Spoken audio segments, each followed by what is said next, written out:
Hi friends, అందరికీ నమస్కారం. Friends, ఆంధ్రప్రదేశ్కి సంబంధించి ఒక విధంగా ఒక శుభవార్తనే చెప్పుకోవచ్చు. ఎందుకంటే ఒక తుఫాను ముప్పు తప్పినట్లుగానే వాతావరణ శాఖ అధికారులు అయితే చెప్తున్నారు. అయినప్పటికీ కూడా మరొక అలర్ట్ అయితే ప్రకటించారు. రాష్ట్రంలో 2 నుంచి 3 రోజుల పాటు అక్కడక్కడ భారీ వర్షాలు కురిసేందుకు అవకాశం ఉందని చెప్పేసి ఆ వాతావరణ శాఖ అధికారులు చెప్తున్నారు. ముఖ్యంగా నైరుతి బంగాళాఖాతంలో తీవ్ర అల్పపీడనం అయితే ఇంకా కొనసాగుతుంది. ఇది వాయుగుండంగా బలపడనుంది. ఇప్పటికే ఏర్పడిన వాయుగుండం అయితే గనుక ఇండోనేషియా వైపు అయితే గనుక వెళ్ళిపోతున్నట్లుగా తెలుస్తోంది. ఇక ఇప్పుడు ఉన్నటువంటి అల్పపీడనం అయితే వాయుగుండంగా బలపడనుందని చెప్తున్నారు. దీని ప్రభావంతో కోస్తాంధ్ర, రాయలసీమ జిల్లాల్లో అయితే గనుక భారీ వర్షాలు కురిసేందుకు అవకాశం ఉందని ఏపీ విపత్తుల నిర్వహణ సంస్థ అయితే తెలిపింది. ముఖ్యంగా చూస్తే నైరుతి బంగాళాఖాతంతో పాటుగా శ్రీలంక, హిందూ మహాసముద్రం పరిసర ప్రాంతాల్లో తీవ్ర అల్పపీడనం కేంద్రీకృతమై ఉందని విపత్తుల నిర్వహణ సంస్థ తెలిపింది. ఈ తీవ్ర అల్పపీడనం ఉత్తర వాయువ్య దిశగా కదులుతోందని, గురువారం నాటికి తీవ్ర అల్పపీడనం కాస్త వాయుగుండంగా బలపడనుందని అంచనా వేస్తోంది.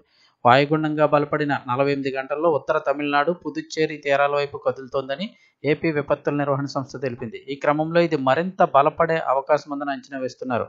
ఈ వాయుగుండం కారణంగా నెల్లూరు, తిరుపతి, చిత్తూరు జిల్లాల్లో 35 నుంచి 55 కిలోమీటర్ల వేగంతో ఈదురుగాలులు వేస్తాయని ఏపీ విపత్తుల నిర్వహణ సంస్థ ఎండీ ప్రఖర్ జైన్ వెల్లడించారు. అలాగే రాయలసీమ, కోస్తా జిల్లాల్లో కూడా మోస్తరు నుంచి భారీ వర్షాలు కురిసే అవకాశం ఉందని అంచనా వేస్తున్నారు. వర్ష సూచన నేపథ్యంలో మత్స్యకారులు ఎవరూ వేటకు వెళ్లరాదని సూచించారు. అలాగే ప్రజలు, రైతులు తగిన జాగ్రత్తలు తీసుకోవాలంటూ ఏపీ విపత్తుల నిర్వహణ సంస్థ అయితే తెలిపింది.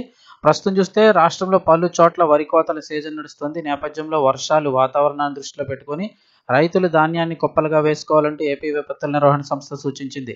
పండిన ధాన్యాన్ని వర్షానికి తడవకుండా సురక్షితంగా భద్రపరచుకోవాలని సూచించింది.